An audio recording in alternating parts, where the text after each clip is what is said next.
All right. Dude, It's that is Wednesday so night. awesome. You're right. Yeah, you like that background, huh? I got the virtual background going on. Yeah, So you that's can like see my creepy bedroom.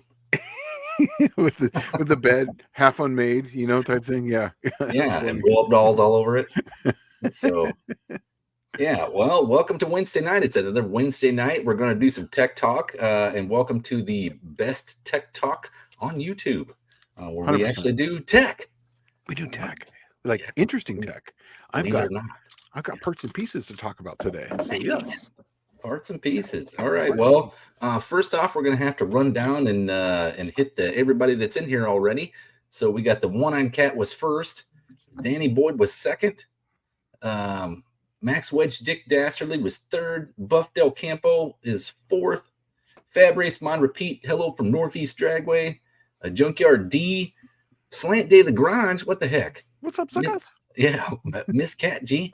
Colleen Tebow, Rick Salmon, Junkyard D again, and Miss Catchy. So here we are, Wednesday night. We're here to answer your tech talk questions. You get anything befuddling you during the week on your hot rod or your project car, or you just want to know how a gas turbine engine works? Right, Ask away, right?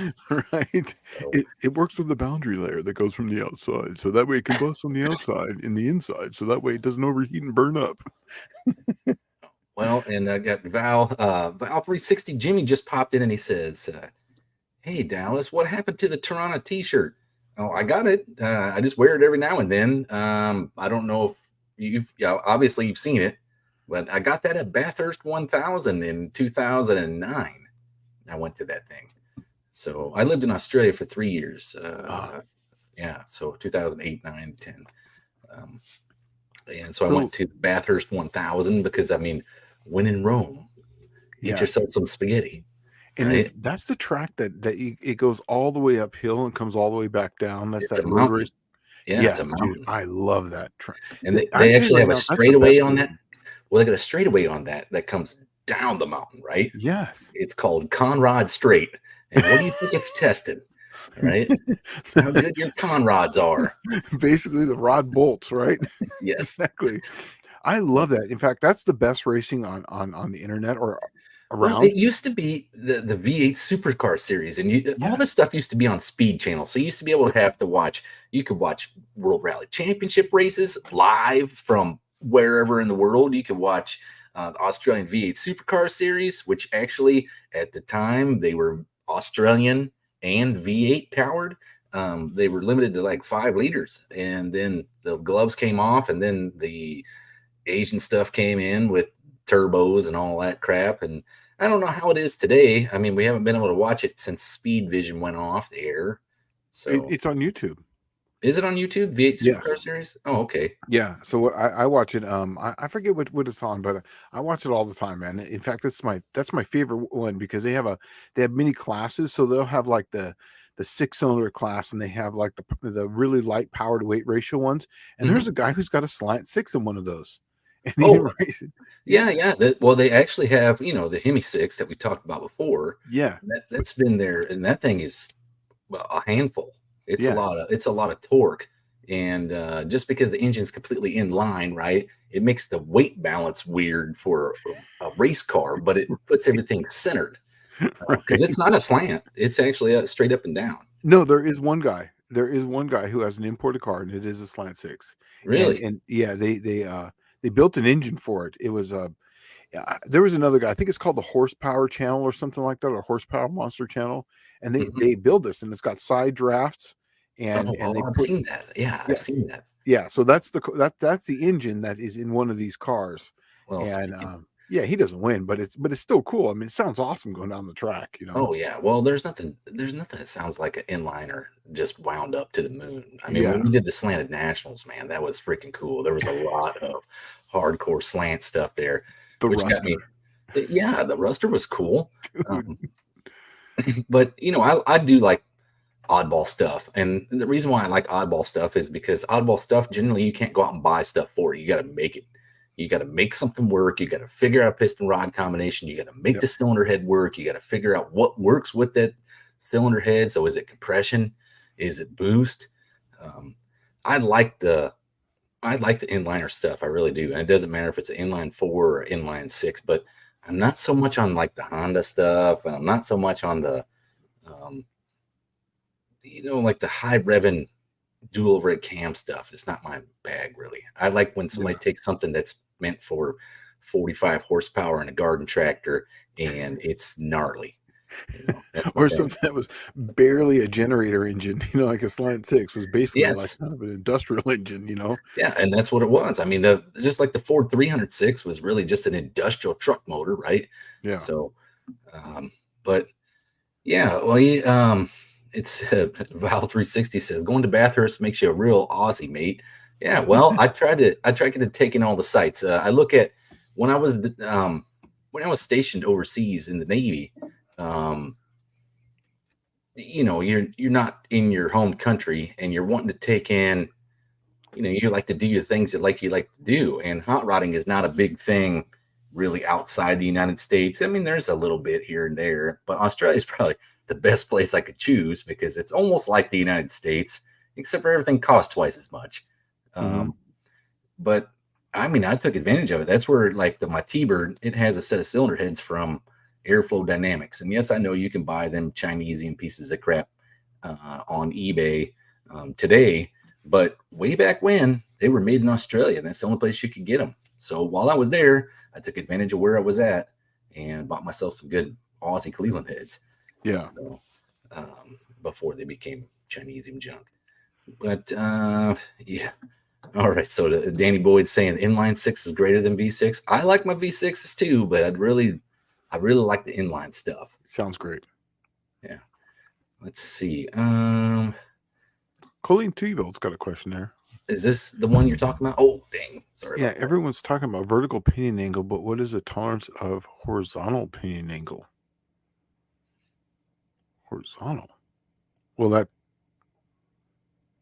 vertical, it's a vertical length that would give you a horizontal, but basically all you're doing on pinion angle is in relationship to the drive shaft and to the transmission. That's really what it's not necessarily from the horizon. It's really from what's your angle of your engine coming in or the transmission, and then is it 2 degrees difference between that and the propeller shaft or the drive shaft is what to call it, and then what is the opposite angle of the axle. So and the whole idea is because it's a universal joint, the greater the angle, they're going to accelerate and deaccelerate as it rotates. It's going to do that twice for every rotation. So the whole idea is that they want the two angles to match, so that way they accelerate, deaccelerate at the same rate. Typically, you want them below. I think it's 2 degrees. Is it Spicer? Well, okay. So, and there's different opinion angles based on what you're using, but Yes, you have to have an angle in the drive shaft from the drive shaft to the pinion. There has to be some sort of angle, otherwise, the needle bearings in the little U joint won't turn, right? Yeah, so it'll burn them up. And some of them, like a lot of the cars, are it's drive shaft angle to the pinion, but some of them were offset to the side. Like some of the Chrysler stuff, like the 8 3/4 stuff, was offset to the side. The Ford 9-inch is kind of the same way; it's offset to the side. But when you're talking pinion angles, okay, the rule of thumb that you generally go by is 4 degrees for factory bushings, right? If you got rubber bushings, right, and that way when you put it in gear and it's under load, it'll take that 4 degrees and be almost straight. Okay. Yeah.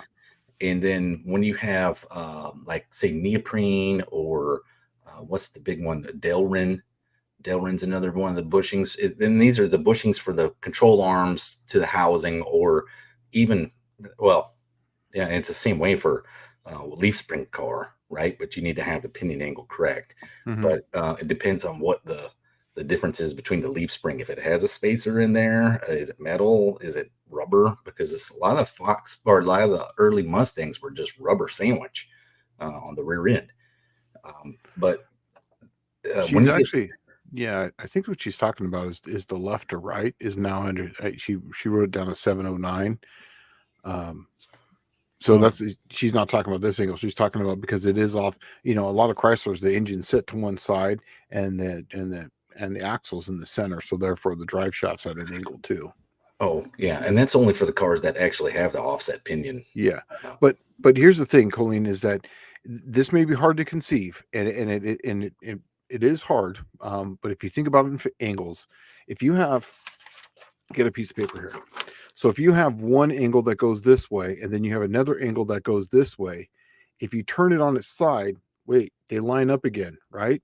So it doesn't matter if it's this angle or this angle, because if you can still slice it in a 2D slice with like a piece of paper, it can have two opposite angles, but you can still slice it and still measure those angles. And there, it basically still it's one angle. Then you get there by getting two compound angles, but you can still slice it and make one angle on either side. So you got to take that into consideration. So you can do you do your angle of your drive shaft this way and this way, looking at it on this plane. Then you can figure out the distance from this side to this side. Then you can twist it so that way the planes match, and that will give you your thing. I know it sounds complicated, but it's really simple when you look at it that way. It's just like with the Mopar. They have a 59-degree lifter, so you have your lifter and your push rod, but every Mopar's got an offset rocker, which is 800 thousandths. So I have an angle here where it contacts, and then I have another angle over here. So the push rod goes like this, but I can slice that where basically where those angles meet, where they touch, and that is now one angle. So I can do one angle on this side and one angle on that side. It's hard to conceive, and then you could just basically vector that in. And I know it sounds hard, but it's really not that hard. It's really simple math. well, she's giving you a thumbs up now, so you obviously answered the question, I think. Okay, good. Yeah, I was like, oh, we're just talking about pinion angles, and so sorry, started going down the pinion angle rabbit hole. Yeah. Yeah, that's that's all it really is. All right, Miss Catchy says that seen a straight 8 at Menindee the other day. Sounds like a V8. It probably has the same exact difference in rotation on a straight 8 as it would as if it was a V. Where it's what, 60 degrees? You know what it is? On a V, it fires every 90 degrees. 90 degrees? Okay, 90 degrees. Hey, Val is correct. It is the nostalgia racing for the Australian manufacturers.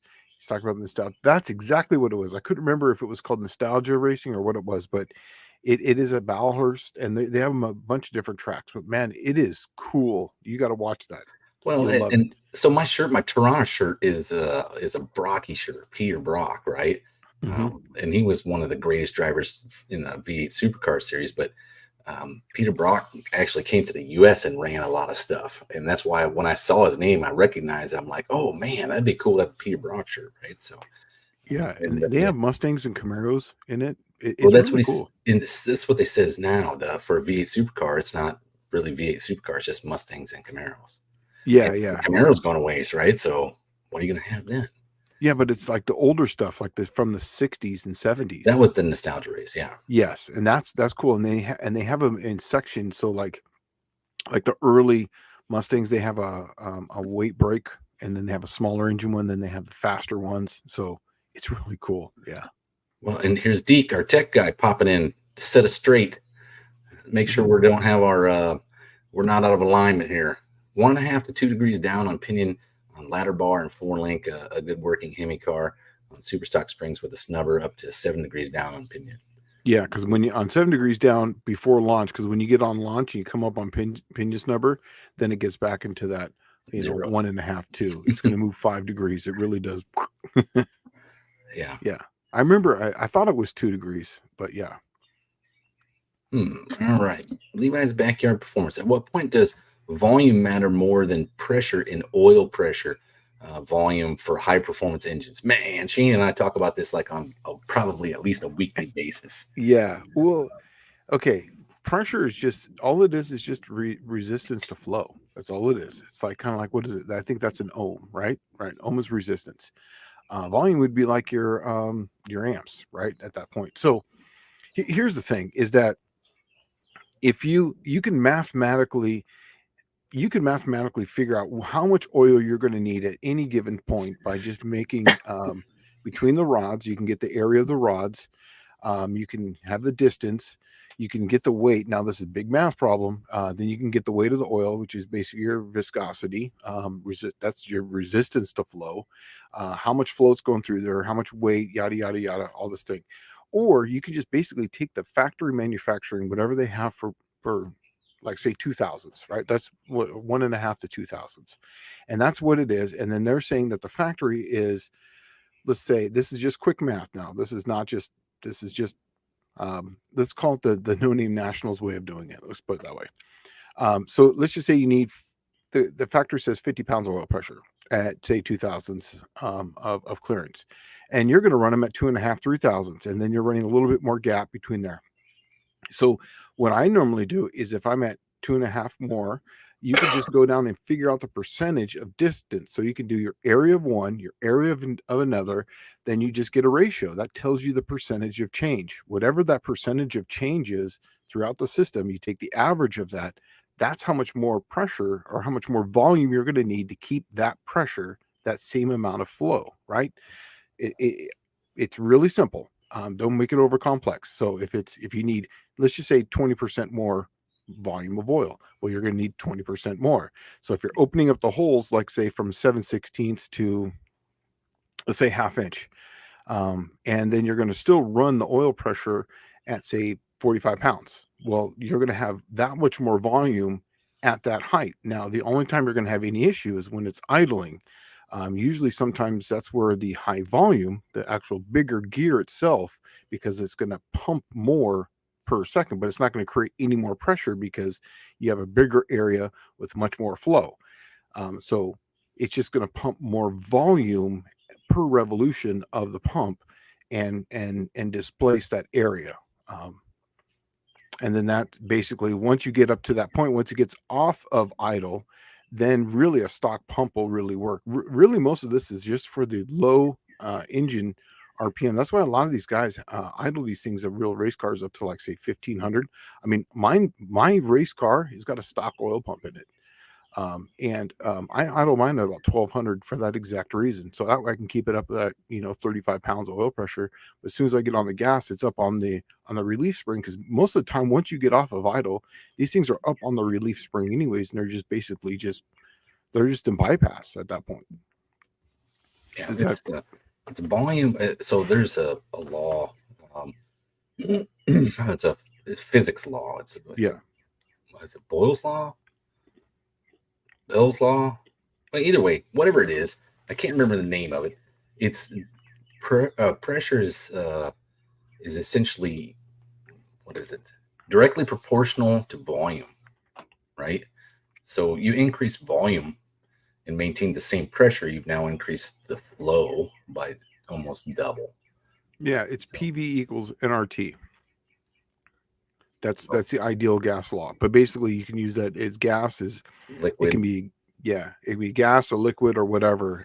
But yeah, it's pressure volume, which are on one side, will equal nRT, which is rate and time. So by the time you solve for one, you're dividing by either pressure or volume. So no matter which one you have as far as an answer, you're looking for pressure or volume, you're always going to be dividing all the numbers by that, either pressure or volume. So it is directly proportional to each other at some point.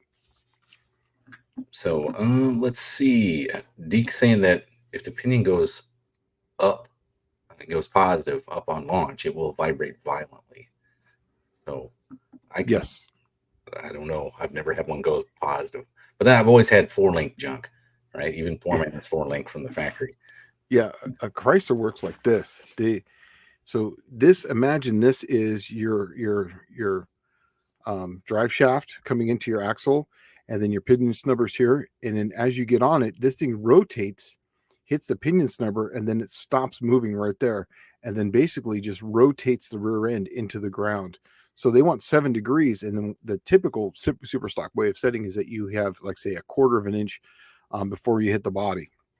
So you rotate, take up that slack, and then you're right about here. And as soon as you dump the clutch or a foot brake it, it goes like this. Now, super stock springs are great for foot braking. I have a few videos of me using my trans brake with super stock springs, Yeah, it doesn't like that so much because it doesn't like that.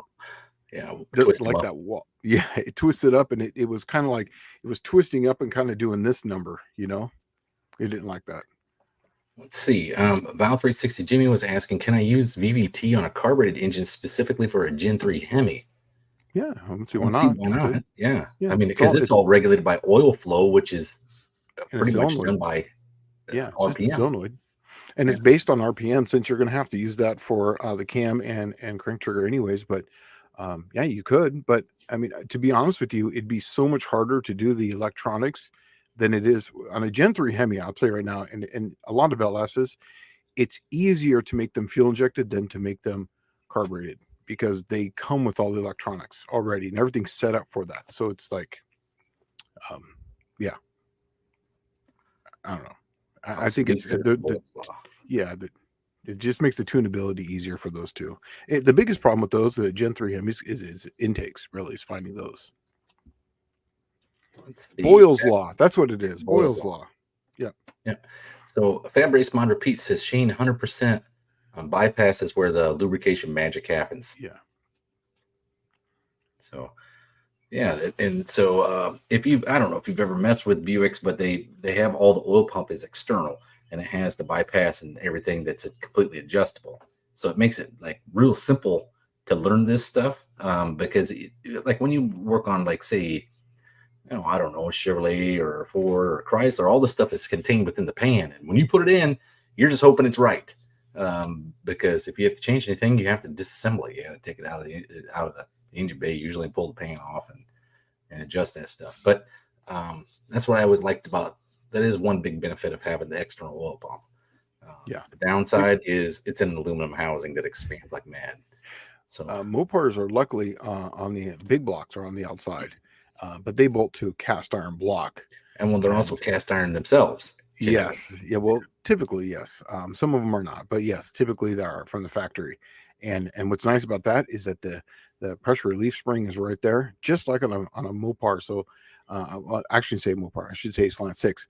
So when I build a Slant 6, I can adjust the pressure before it even leaves my shop. Before I put it in someone's car, I can start it up, do all that, break it in, do all that, and I can adjust the pressure just the way I want it with shims or cutting the spring.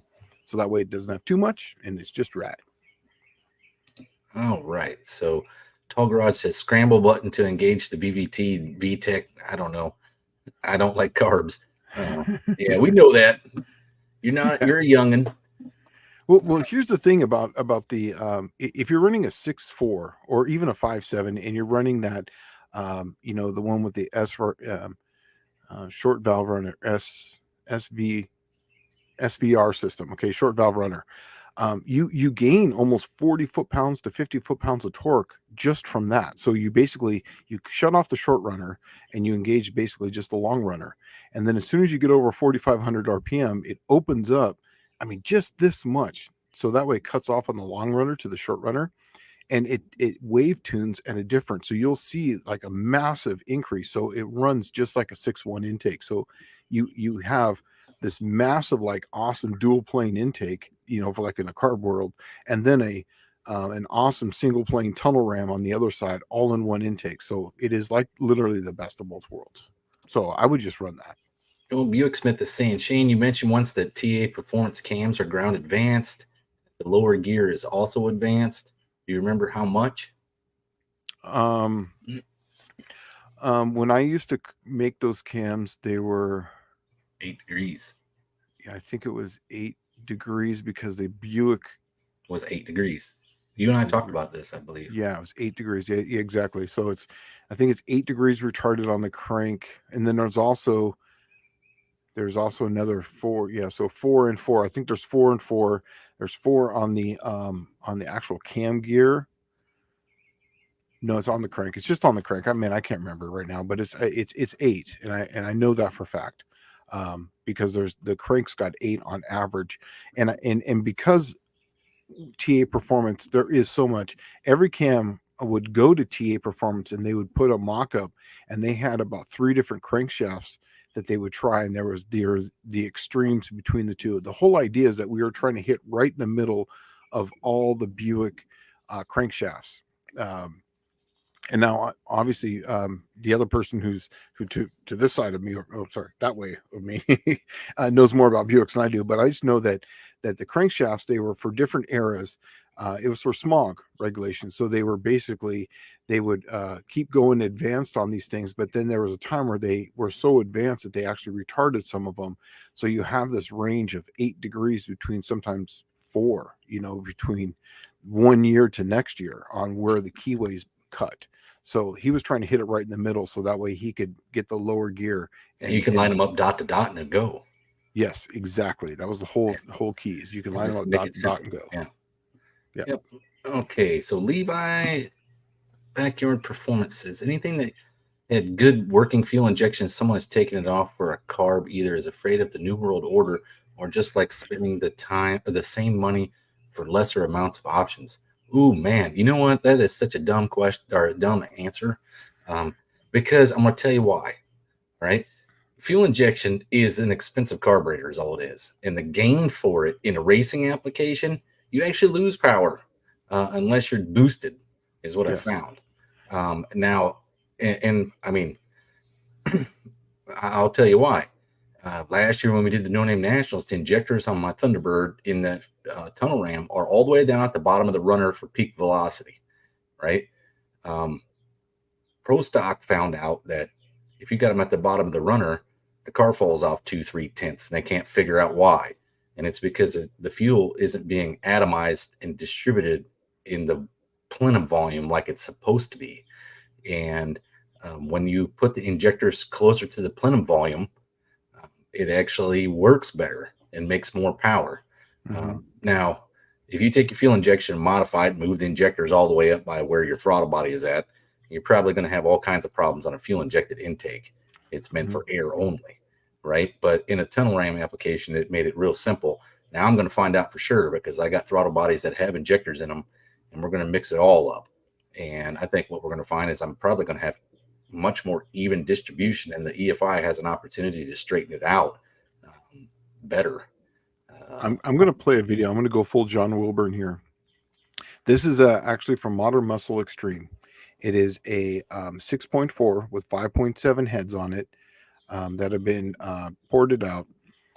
Custom cam. I know the specs, but I can't give them why. And it's got a 1050 Dominator on it.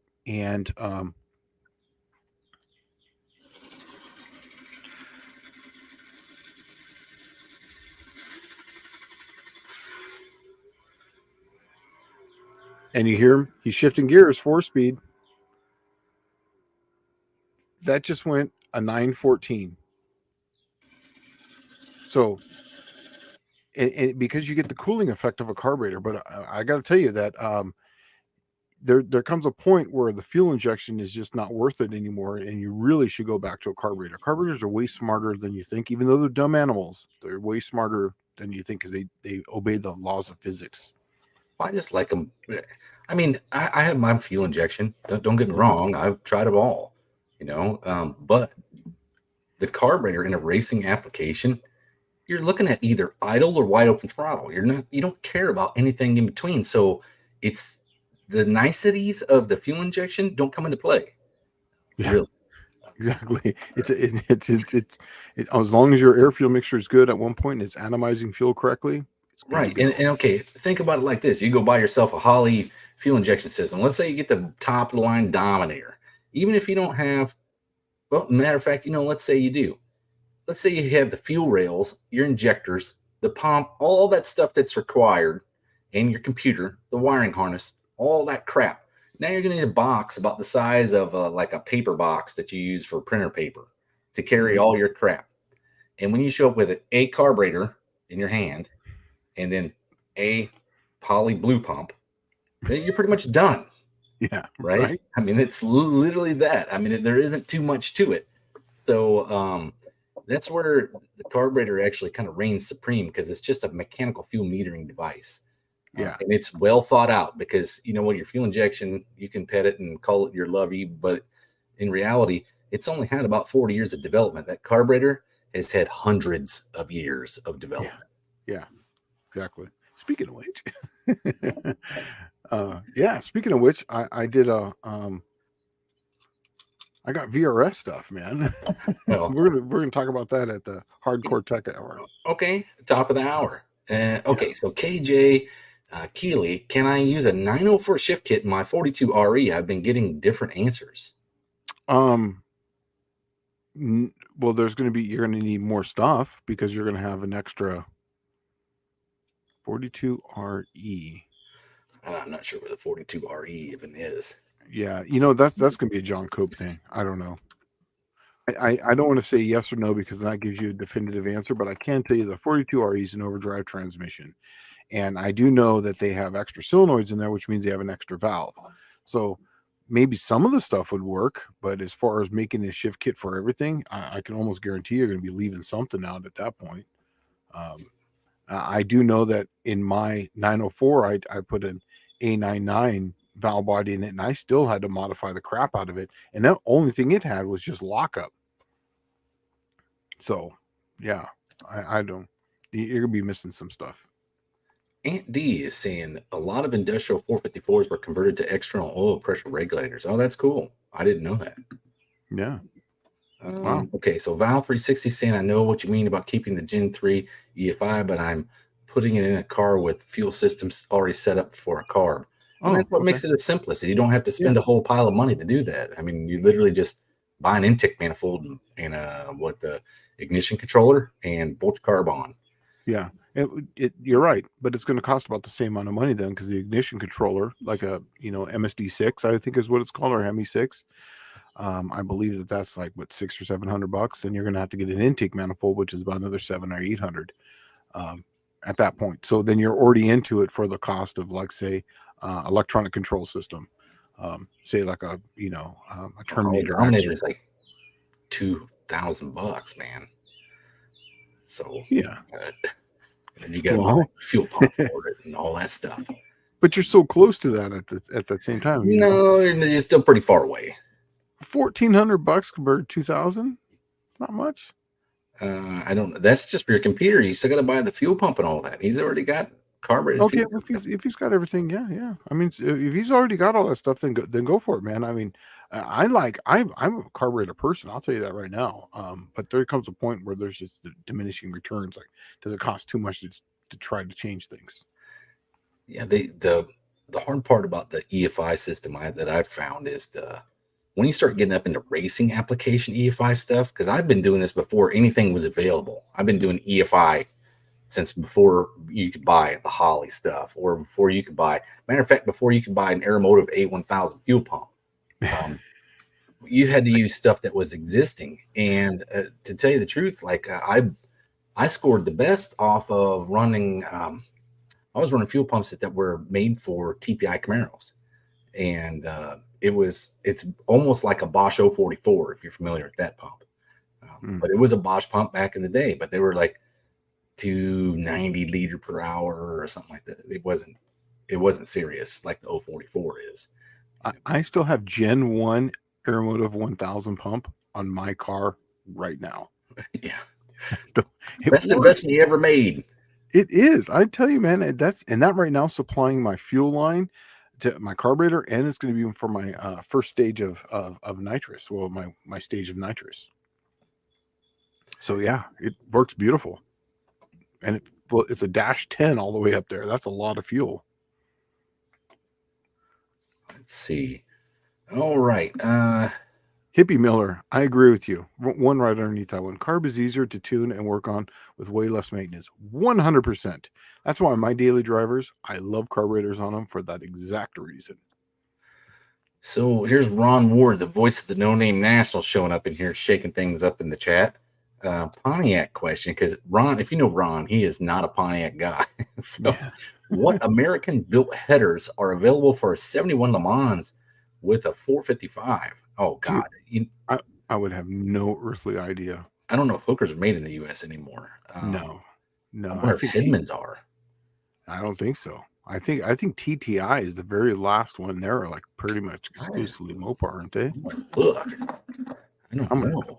I'm going to Google this. TTI headers. Oh, I'm going to look at the Hedman. They're only. Hedman Performance Group. Well, that right there is telling me everything I almost need to know. But okay.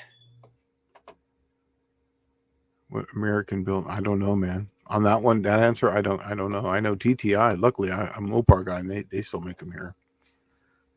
Yeah, I'm not sure. I would assume.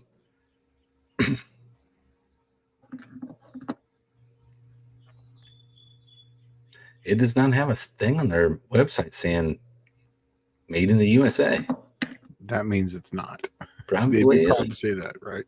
Yeah, probably is not any longer. Dang, I don't know. Tracking Sanderson headers. I'm sure Sanderson are probably still made here, but they're about like Offenhauser stuff, where it's like 35 times more than what you paid 10 years ago. Yeah.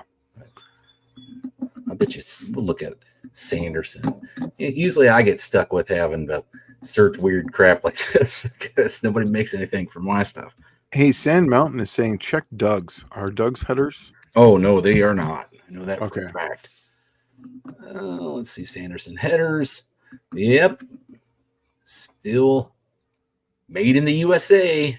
Sanderson headers. Let's see what they have for. Do they have? What did you say? Okay. Oh, what in the world? Pontiac Lamar. What's that? It was a Pontiac Lamar 455. Alrighty, well, we'll find it. 71 Pontiac. Wasn't Doug's headers like Doug Thurley before that, and then they got bought out? Then they got bought out. Yep. Then he started Doug's. Oh man, guess what? They don't have. Dude, you want to know what the engine selection is for this car? What's that? Okay, first thing they're going to hit you with is Cadillac 425 to 500, then big block Chevrolet, small block Chevrolet, and every LS known to man. And there's like literally 8 numbers there or something. But they do not have Pontiac headers. I wonder who Butler uses. Yeah, that's a great idea. Yeah. Okay. But yeah, Ron, I'm sorry I don't have an answer for that. But I would check to see who Butler Pontiac uses. And they're probably still made in the USA, to be honest with you. Let's see. Tall Garage is saying an E85 blow-through carb done right is more than any EFI setup. Well, I don't know. When you start talking about E85, like fuel injection was already around when E85 came around, right? So it was pretty easy when the manufacturers were mandated to be able to have flex fuel vehicles. It made E85 pretty easy for the EFI aficionado. They had to make a carburetor specifically for it. So I can see where that would be cheaper to do EFI with E85. Yeah, we should catch up because we're way behind. I know, I'm trying to catch up right now. Okay. Yeah.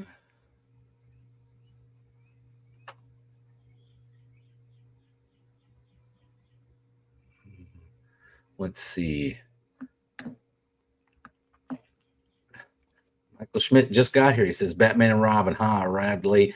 I'm glad I arrived. Hello, all. Let's see here. Well, welcome back, Mr. Schmidt.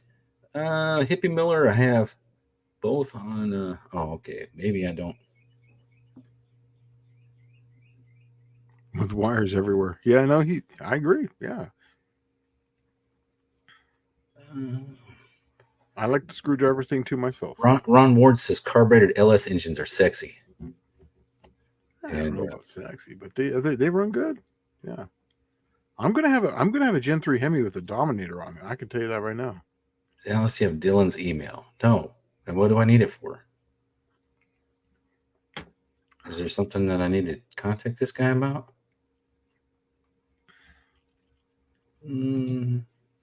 Buick Smith. Shane, did you get my email a couple weeks ago on that 2-barrel carb issue?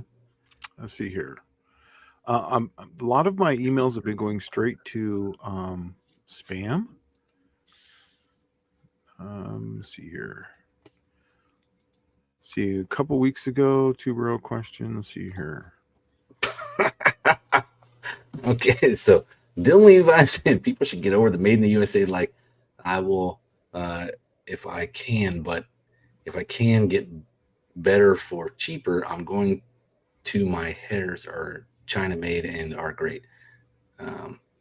Okay, but you're missing the point, Yeah. right? Yeah, sure. The Chinese will make nothing. Will make anything for nothing. You know that, right? Because they are forced to go to work, and if you don't, they shoot your grandma in the face. Um, that's how it works. So you can't undercut free because it's free forced labor. Yeah. But here's the thing: um, if they ship all of the manufacturing to China, you don't have a job, and I don't care what job you got now. When your neighbor don't have a job, and you are doing whatever job you can, and you come home and your neighbor's taking over your house because he ain't got a job, and he's gonna tear your house apart for whatever stuff he can get. There's a big deal with like people being employed. The Midwest used to be a manufacturing mega power in the world. Uh, Mm-hmm. when I was in high school, when I graduated high school, man, there was manufacturing jobs everywhere. I went to work for 6 months in the workforce in a factory, making good old American-made parts for Chryslers, right? That's what I made. Interior pieces for Dodges and Chryslers, and I was union, and it was a great job, and I got paid about $11 an hour right out of high school, and that doesn't sound like a lot, but in 1994, that was a freaking buttload of money. But Yeah. the minimum wage was $4, right? So I worked there 6 months, and the only reason I don't work there anymore and that I ended up joining the Navy is because the entire factory moved to Mexico over a weekend. You told me that you. I I went to remember you work, told me and that. there was like everybody showed up, but there was no factory, right? Like, hey, sorry, your job's been shipped overseas, bud. And that was literally 2 weeks after like signing that stupid NAFTA agreement. So I know exactly what it's like to be on the other end of that stick. And I try to support made in America stuff as much as possible. But I won't sell out to the Chinese. I won't. Yeah. And by the way, you're getting lower quality stuff. It's just you're being a tight ass and you won't buy the stuff that supports anyone else.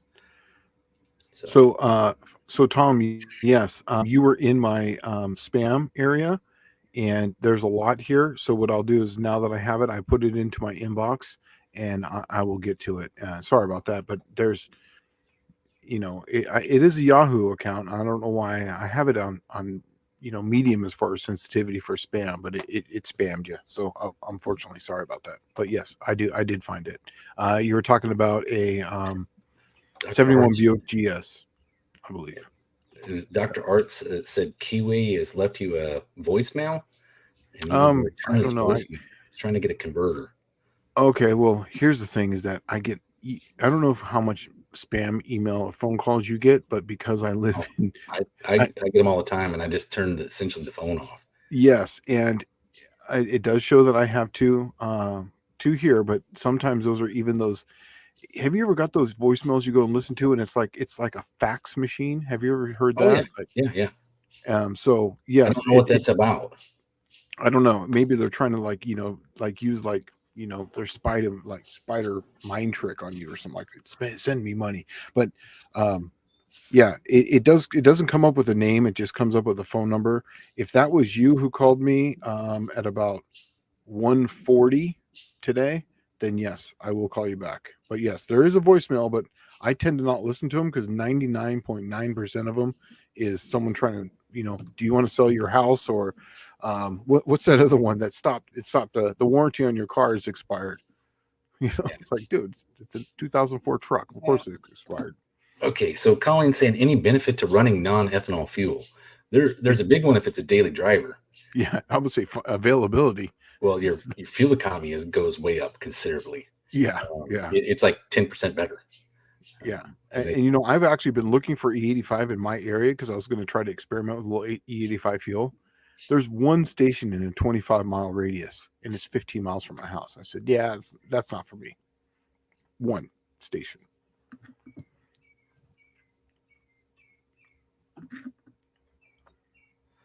Okay.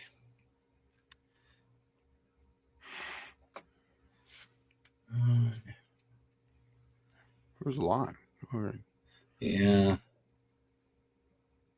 Let's see. Man. Oh, looks like Chris Cox is thinking about making his own header department. Yeah.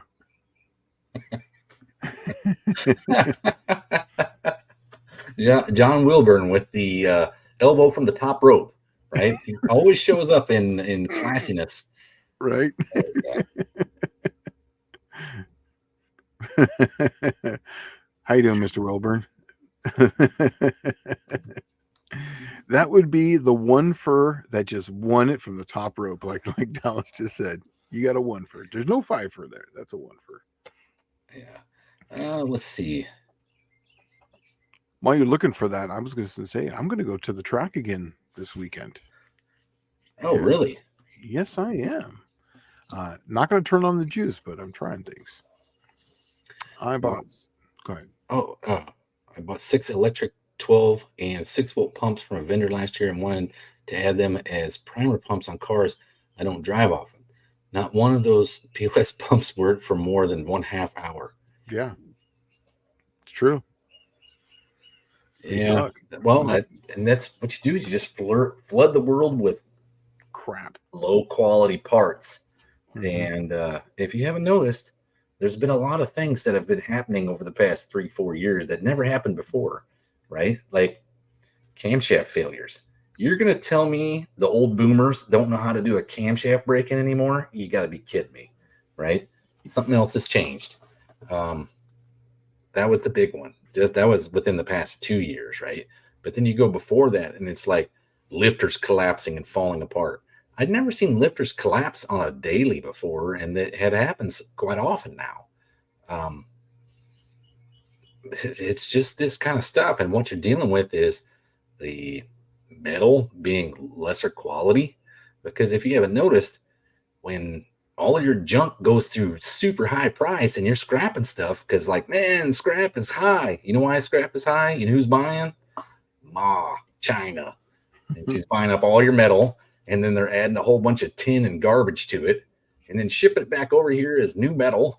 And then you get people like Morel Lifters needs metal in their lifters, so they buy that metal, and it's lesser quality. Yeah. Right? Well, I do have to add one thing to that though, is that it's not all the metals or whatnot on the camshafts. I happen to know quite a bit about this because there are a few things. Even if, let's just say hypothetically, you had one camshaft from 1960 core, and you took another camshaft from 1960 core. You took this core and you put 1960 profiles on it, and you took this camshaft and put 2015 profiles. Let's just say, or 2024, right? Mm-hmm. The difference between these two is night and day. And it's because this one here wants the newer profiles have almost about 30% more area under the curve per given account. Let's just say numbers like duration at 50, even lobe lift, because they're coming up faster and they're asymmetrical, right? So you're ramping them in at one speed, closing them at a different rate. So you're ramping it much expanded and you're closing it much slower. So even pound for pound, these two are identical. You ran the identical type of springs, and even on this more massive one, you because now it's a much more aggressive camshaft. You're got to change those springs quite a bit. You have the exact same push lifters. This one over here is going to survive forever because that's exactly what it was designed to do. Even though it's a performance one, it's still within the 20 or 30% that they overbuilt it from the factory. This one, on the other hand, is now almost 80% beyond what it was for the factory as far as forces, how much what's being expected of it. So you're way beyond its capabilities and what it's being asked to do, because people want more speed. They want to have a flat type of cam that makes the power of a hydraulic roller with insensate. So you're going to have to make things much more explosive. So what I'm trying to get at is that this cam will survive and have no problems. You can literally throw it in there, no break-in springs, put the zinc in, and so on and so forth. Now they have taken zinc out of oil, so it's much decreased. So now, even pound for pound, this one will survive This one will have a much harder time because one, it's going to have less zinc from the There's oils. not many people breaking in a camshaft anymore that don't know to add ZDDP. Yes, but Right? what I'm saying though is that the continued use of ZDP, not just on break-in, but is the continued use of it. Mhm. Also, too, a lot of people don't, because the spring pressures are much greater now. A lot of people don't take the inner springs out. That's the number one failure. Really, is people not doing the exact what they're supposed to do and taking the inner springs out, and then putting the springs back in. Ron says that China's buying all of our scrap and 75% of our coal. I'd say so. Right. Levi says he does buy all of his steel from a USA company. Look up Alro Steel. Ron Ward wants to know, Shane, does this include 3/4 race cams? I got a three-quarter race cam in my car right now. Seriously. I'll here. I will put my my cam card up here on the, and it literally says 3/4 race cam. Buff says, Shane, why don't you run at the lane speed races in Blytheville, Arkansas this weekend? I think it's about 75 miles from you. I'm actually racing at I'm going to not Jackson. I'm going to Holly Springs this weekend because I'm not turning on the juice this weekend. I'm actually testing. In about 8 minutes, we're going to be talking about what I'll be testing. If you haven't seen my video, I call it the Aerodynamics. But I'll be testing that, and then from there, I'm going to be my very first race is going to be May 18th, I think is what it is, and that's up in Dyersburg. Well, let's talk about the Edelnator. You want to talk about the Edelnator? Sure, because we kicked around some names. Shane wanted the cheesiest name he could possibly come up with, and Edelnator is pretty much you get about the cheesiest you're going to get. But we did come up with the Dama Brock, the Edelnator, but he made his own carburetor using VRS parts on a Dominator. Just to see how it was going to work. So there, I just put up. Did it go up? It should be. I don't know. Did it? I thought. Oh, are you putting the video on? No, on stream. Maybe it didn't go. I don't know. I put it in the chat. Yeah, in the chat. It should be my cam card. I don't know. Anyways, maybe we'll try it here. See if I can do it. This. Does that? Nope. It doesn't go up. Buick Smith said he filmed a video of aero yarn tufting my front hood scoop and rear wing on my 71 GS to see airflow. Hoping to have it up in the next couple of days.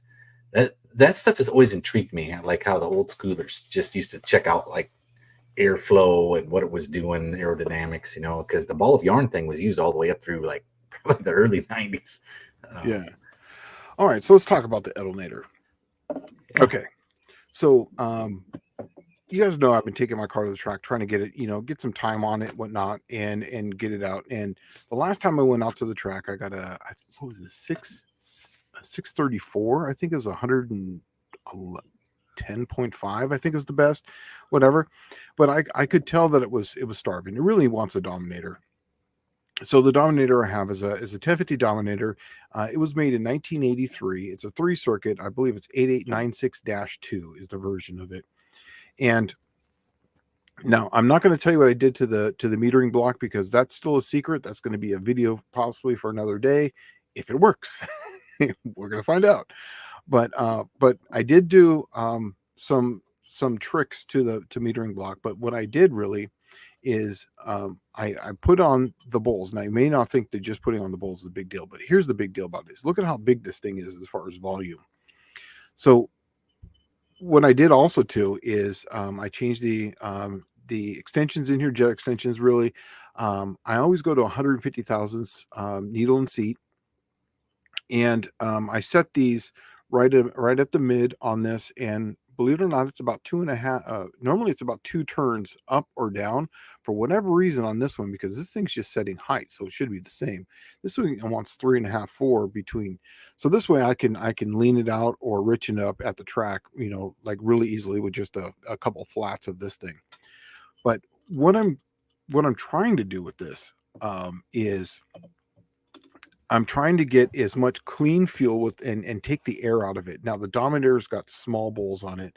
I did put quick fuel bowls on them, my Dominator quite a while ago, which are bigger than the Dominator bowls, but these things are massive. I don't know if you can see how big that thing is, but what I'm trying to do with this is like I said, get the clean fuel. On the metering block, I will tell you a couple things. Is that the main circuit that goes down? I did drill that out.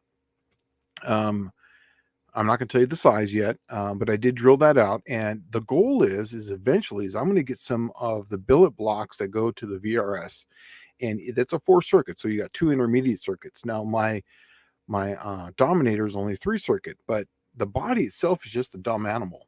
So I'll tell you what I'm going to do. I don't give a shit.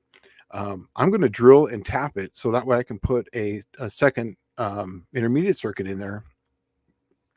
So I can use, like, say, I think 1,000 or 950 metering block, and I can put that onto the Dominator.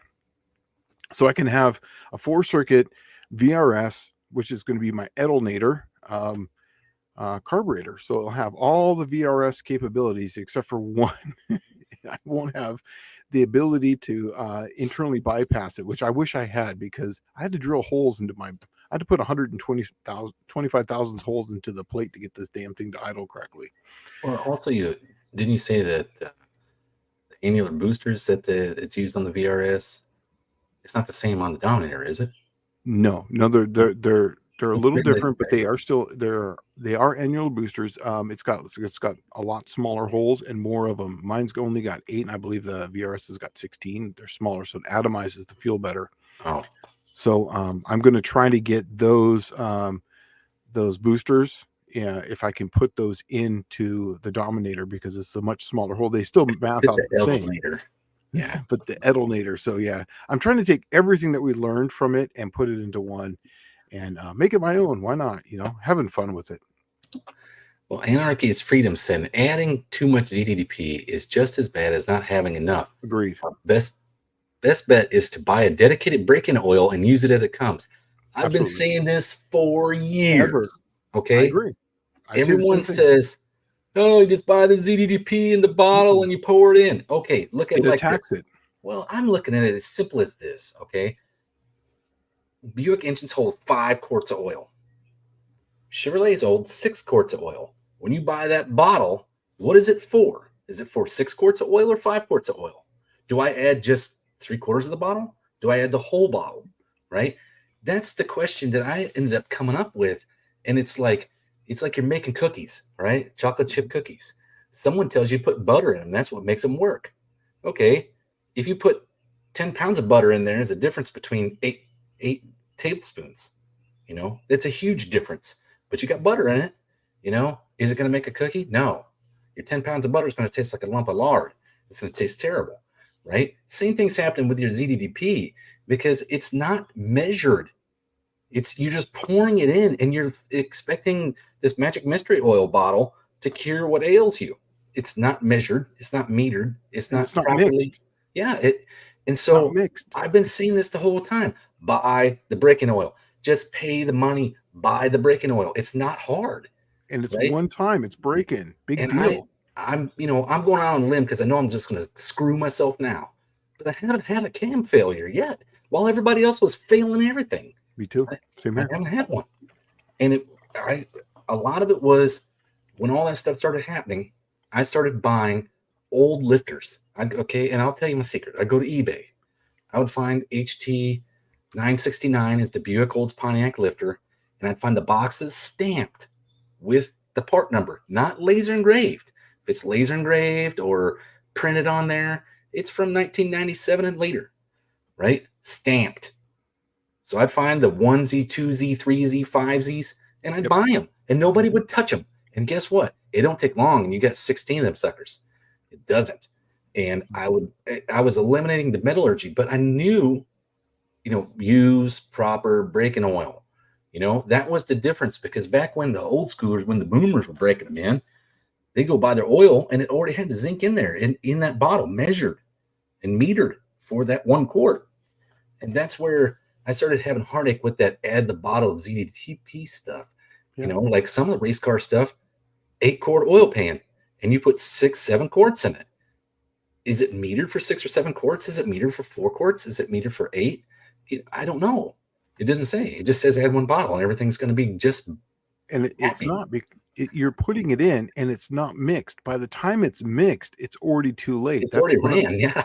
it's already ran. The whole idea is that when you start it up, you're getting oil to that thing instantly, because remember that grease is going to come off literally in the first few seconds of that thing starting up. So it's going to take almost probably 2 or 3 minutes before that mixture is blended in, and by that point it's already starting to fail. So I'm with you. I've been using, since I've been here, I'm using the Driven break-in oil. But before that, I was using the Maximum oil, or where I used to live in San Diego, and I would just it's one time, it's break-in, and then from that you can go and do whatever you want. So yeah, I agree with you. So the Buick Smith is saying that, well, first off, you had Michael Schmidt said the liquid cheese Edelnator. Okay. Then Buick Smith says that ZDTP video from Motor Oil Geek was saying that if you have too much ZDTP, that is worse. And he gives quantities for correct use in different applications. Good stuff. And there was probably a lot of science behind that, and that's okay. Ron is saying, Shane, I've personally seen older grinds on new cams. Example, Mopar 484, 284 with break-in issues. It's not the newer grinds exclusively that are having issues. Personally, Mike the 904 lifter at 907. I'm going to disagree with you, because even though it's a 484, 284, a lot of those were made like by Crane or whatever. They're the newer grinds. They are the newer profiles, for real. I mean, I'm just being honest with you. Even though they tell you the same ones, yeah, it's still 284, 484. Yeah, the numbers are still there. But I will bet you with almost 99% certainty that if you measured it at 200 and 300, it would be completely different. It would be absolutely more. So Buff Del Campo says don't make it with 10 pounds of butter. You put 10 pounds of chocolate chips and it's still going to be good, right? Yeah, right. Levi, this Backyard Performance says if you eat raw cookie dough, you don't have to worry. Yeah. But, I'd like rollers have made things simple, just because you just throw the roller in there. You don't have to worry about having a cam go flat, generally. Right now, they're starting to have lifter issues where bleed down is an issue. And I don't know if it's due to manufacturer or metallurgy or whatever. But some of us out here can't afford to do a roller in our junk because you're talking custom stuff, right? So you are stuck with what was available or what is still available. But yeah, roller fixes a lot of stuff. Let's see. John Wilburn says it's worth watching the live I did with Lake Speed Jr. Hey man, what are you peddling on here? Your own channel?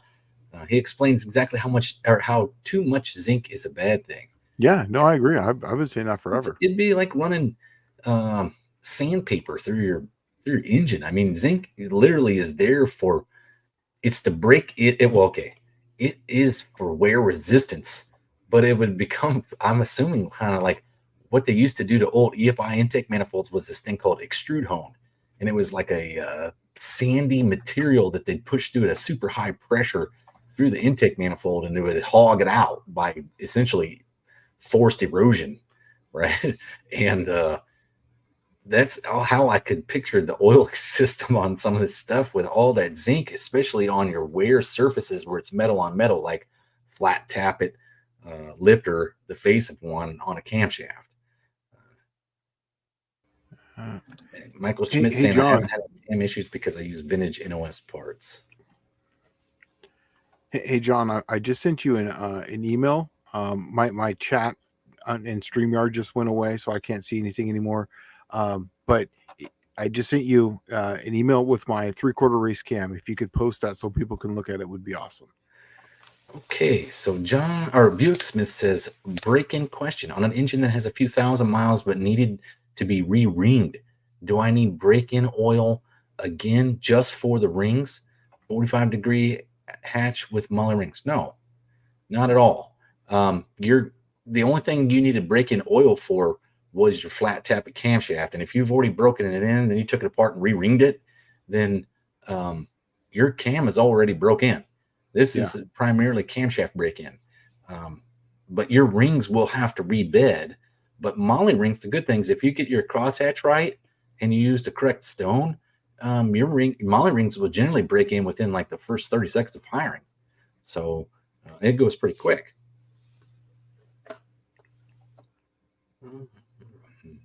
Okay, mostly old parts says, hey, at Shane, thanks for the awesome Mopar distributor recurve video. Currently knocking down 18 miles per gallon with the Roadrunner, and that's a big block. That's right. That's awesome. I mean, I can't. Dr. Arts awesome. Want to know if you need Kiwi's number. Yeah, don't post it here, obviously, but yeah, that would be awesome. Danny Boyd, isn't galvanizing a zinc coating? Yes, but in motor oils, zinc is essentially like a anti-friction. Well, it's actually, it eliminates the face-to-face touching of the lifter and the camshaft itself by the particles being in between. Let's see. Fabrice Mon Repeat says too much zinc will wipe the bearings. Yes. Yes. Ron Ward's right. Extrude hone, a highly abrasive toothpaste under high pressure. Oh, he did. He did put it up. Good. Can I? Yes. There we go. Okay. Levi's Backyard Performance says if you soak lifters, your chances of breaking in going good go up. Seen too many manufacturers recommended not soaking. I don't soak lifters. And this may sound weird. People have called me on it before. Hey man, your lifters are not even wet when you put them in. No, I put grease on the bottom and I slide them in the bore, and then I prime the engine. I prime it, and I make sure every single lifter gets oil, every rocker arm is getting oil, and I turn it over by hand. I turn it over half a turn, prime it some more, half a turn, prime it some more, half a turn, prime it some more. So mine get lubricated the way that they were intended to get lubricated. I hate soaking lifters because it gives you a false indication of lifter lash.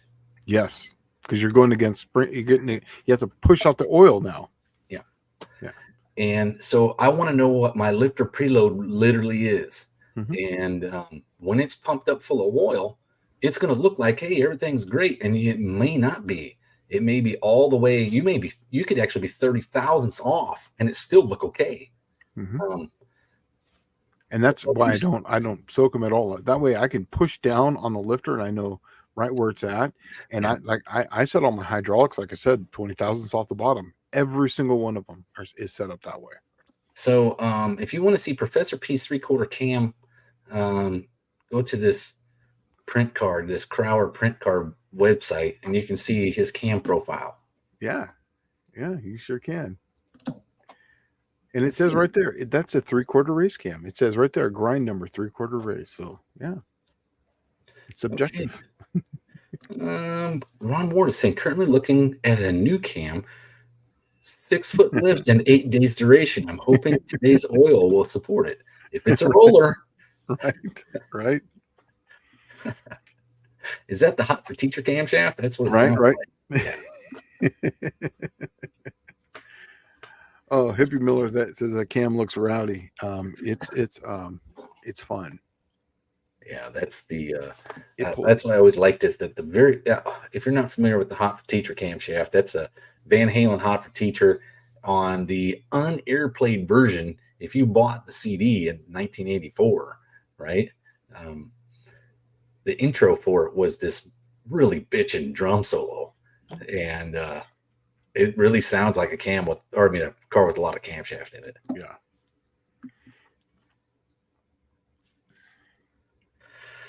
Let's see. All right, Sheen, what's your take on shimming rocker shafts to allow for milled heads blocks?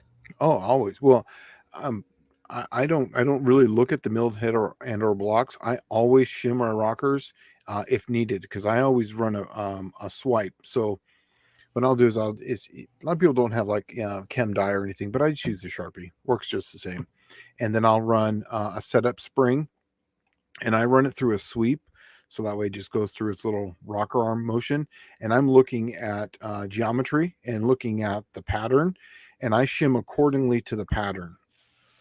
And push rod length. Obviously, with the shaft mount rocker, it's only going to be at one height, but I'll shim up according to where that is. But I'm looking at a pattern, and I'm correcting the pattern. So yes, I even do that with the slant sixes.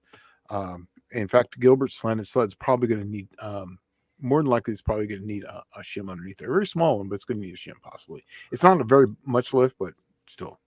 But yeah. So Aunt D says slowly building a 300 Ford 6, trying to use almost all used parts. Any tips for reusing random lifters? In Model A world, we would almost polish the lifter face and they worked well. Okay, to me, growing up in the 80s, it was take them out, throw them away. One-time use deal. Okay, but in today's, I don't know, flattening cam world, I've considered doing this, and I actually did some homework on this. And you can reuse a lifter, okay? But what you need to do, and I wouldn't recommend doing it not for every single one, but what you can do is you get like 1,000 grit sandpaper, you put it on a piece of glass, and you resurface the face of that lifter. Now, here is the problem, though. When you do that, you start taking size out of the lifter, length, okay? And it gets shorter and shorter. Now, I know you're not going to take 10 thousandths off the sucker, right? But what I'm getting at is your lash, if you have, see, I'm stuck in a world of non-adjustable push rod stuff, right? Like I can't change my rocker geometry. And I have to either have adjustable push rods and to take up that extra slack, stuff like that. I haven't tried it because I haven't wanted to gamble that much, right? Because think about this. How much money are you going to have in that engine in comparison to buying a whole new set of lifters? I haven't gambled, and I haven't wanted to, because I mean, that's a lot of cash. Yeah. You know? What's the end what's the failure product? Rebuild the whole engine, start over again, really. If you have a lifter failure, because all that steel now goes through there. So you're gonna need new bearings, you're gonna need new gaskets.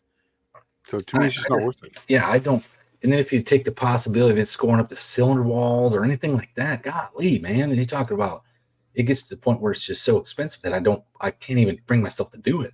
Mm-hmm. But you can resurface the face of a lifter. The problem is going to be when you first resurface that thing and you have to do the cam break-in again. You have to do it just like it's a brand new lifter. And I've taken engines apart where the lifters looked good and I just took them out and threw them away and I cringed doing it. I mean, literally because I was thinking about this same problem. It's hard to get lifters anymore that are of quality. But I just have not brought myself to commit to doing that. And what I also thought of is like, what if that lifter, because what you're doing is you're expecting that lifter to be flat on the bottom after it's ridden on the cam for 60, 70,000 miles. And that's the only way it's going to retain itself in a vertical manner where it's perpendicular to the surface that you're trying to mill it on, right? It's going to be perfect. It has to be perfectly flat, because if you make that thing at an angle, goodbye camshaft. Yeah. And I don't know if it increases the possibility of damage to camshaft. I think it probably would. 100%. It's not going to be, even though it's got to be flat, then it's going to have its crown put into it. And if that crown is here and not here in relationship to the walls, it's not going to rotate. Right. It won't rotate. Yeah, it's not going to rotate. And then it's like gone in seconds. Mm-hmm. Yeah, I wouldn't trust it. I haven't gambled that much on it. And I mean, it's an interesting thing. I wouldn't mind doing it with something I didn't care about, but I don't want to gamble on it. And that's the hardest time I've had with it. Let's see. Tall Garage is saying back to custody court the 22nd. Wish me luck. Hey, good luck, brother. I haven't even got there yet. I get to see my kids 4 days a month. So hopefully I do get there one day and change that shit to 8 days a month or something. But it better be more like 28 days a month. Let's see. Ooh, Levi's question. Ah, there we go. 2 down from that one. 2 down from that one. Let's see. Yeah. Head stud question: does more studs equal more clamping pressure during compression stroke and exhaust stroke? Okay. It's not that it's more clamp. Well, actually, you're getting a slight bit more clamping pressure in. Just hear me out, because when you're torquing it down, you're not twisting a bolt, so that way it comes back. That's why sometimes on studs they want you to torque them and then retorque them. You're still getting. So let's just say you take that twist out of the equation. It's going to have the same clamping pressure. Here's the difference with the stud, is that because the stud now has a bigger spring, so it's just more. It's more resistant to. It has more tension, so it has the same clamping force, but it is more resistant to stretch because the torsional loads are stronger. Because usually on a stud you're going to have on a bolt you're going to have a thinner part, and so the stud is going to be the same length all the way down. It has the same amount of force if you were to torque them down, and the bolt doesn't twist and then come back. But as far as that goes, okay, so it's a two-part question. So yes and no. Does that make sense? Do you follow me on that one? Me? Yeah. Did you I totally understand what you're saying. Okay. I Okay. mean, the head having more surface area for the head studs makes the stretch capability a lot less. Yes. So It just keeps it more of an even. it The pulls in clamping the force is going to be the tension. same. Clamping force is the same. That's the one thing that always there's a misconception. The only way that it is slightly more is because on a bolt, you're torquing it up here, and because the bolt is going all the way down, it's a torsional thing. So you're turning here, and this one doesn't move. And then even though you get 80 foot-pounds here, it can slightly come back, so that way your force is less. So if you torque it and then it comes back, and then you torque it again after it heats up, you'll get the same clamping force between the two. So usually it takes 2 cycles, sometimes 3, but you'll get the same clamping force. But where you get it on the head stud is it's more resistant to stretch. So that's why they want head studs in, like when you're having a boosted application, because you're putting a lot more cylinder pressure, which wants to throw that cylinder head off the engine. So it's more resistant to that. It has more tension, has more tensile strength for that. So basically I it's think just a bigger spring. that's the right word. That's the Mhm. correct thing. Tensile strength. Yeah. Yep. It won't move. Yeah, it won't move. But the clamping force is the same at one point. So Tall Garage says, I'm getting the DLC coded lifters when I can. I'm not playing the cam eating game. I don't blame you. I don't want to play that game either. That's why Yeah. I'm very selective about what I do and how I do it. Let's see. Michael Schmidt, Aunt D have the lifters reground. It's cheap. There's not a lot of machine shops that do that anymore. Regrind the lifters. And then it's only if the lifter can be cut and has enough height left in it that you can adjust it out. Yeah, they can regrind them, but they're only taking off such a little amount. When I was at Crower, we used to have the super polished type billet lifters. Now with the billet lifter, you can and do that. But the cost of that was so expensive. But remember, the billet lifters were like almost $1,000 at that point. This is mostly roundy round racers, and so we would send them out, and it was almost $500 to get them resurfaced. So it's like half the cost. Huh. I Yeah. just I would like to try it, but I'm telling you, man, I don't want to bet the farm on it. No, I really it's not don't. worth it to me. If I had something I didn't care about, yeah. But I every wonder if time I'm there's a, working on, you know what? Maybe that's what I should look at doing. I should look at making a cost-effective machine that you can do it on, resurface lifters, and then it doesn't matter what size lifter you have, and you just remachine it at home, and then it gives you, like measure the tolerance of it. You yeah, know, like you definitely don't want to try them on a 1970s, like a 78, 79 Chevy 305 lifter, because they're most of the time you couldn't even get them out of the block because they're so mushroomed. yeah. Okay, perfect. All right, I got Kiwi now, so Okay. Let's see, Ant DC, and it's almost exactly what we did do, make a figure 8 pattern, Model A's, have very little spring pressure, trying to do it as, see what happens.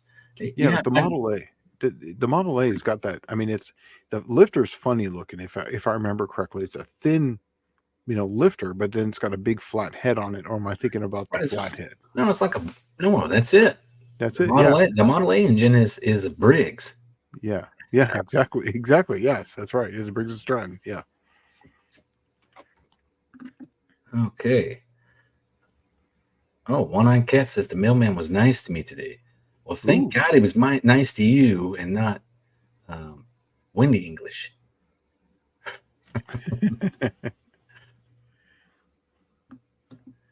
Let's see. One-Eyed Cat? No, they have not come out yet. I will let you know. Believe me, that will be a topic we'll talk about. He's talking about the DLC lifters for Mopars. Let's see. Buffdale Campbell, with a stud, can you torque the nut with a dial indicator and measure stretch? Technically, you could. Yeah, you probably could. Well, that's all you're doing when you look at a ARP bolt in a rod bolt, and they have a stretch gauge, and that's essentially what you're doing. Yeah, but that's on a bolt, which is a slightly different because you're turning it. Well, it's a cap screw bolt generally, what you find, right? Not a rod bolt with a nut on the end, but like a cap screw rod bolt. Here's the thing, Buff, is that I'm listening to you, Dallas, but I had a thought. The problem with the stud is that you wouldn't be able to get to the bottom of it. Now you could have a flat surface on the head, measure it, but the whole thing about a stud, the stud, it's free floating, and also too, you don't put the stud in tight. You basically finger them down to the bottom, and then you back them out 1/8 of a turn, so that way they're not under tension on the bottom of the block.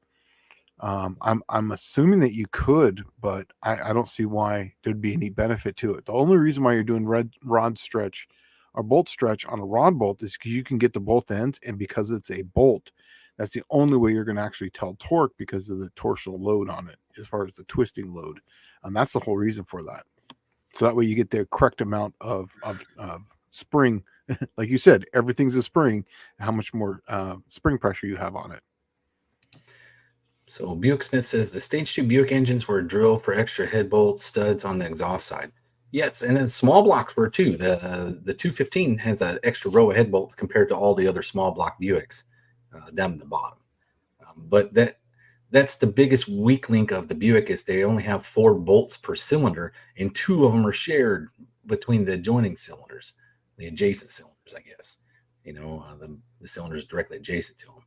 So you're literally like 3 bolts per cylinder. And that's where I was like, I have a lot of experience with it, where it's like, okay, you stud the heads, anything over 12-to-1 compression, any of them, just because the bolts will stretch. Yeah. Hey, go to Levi's next one right there.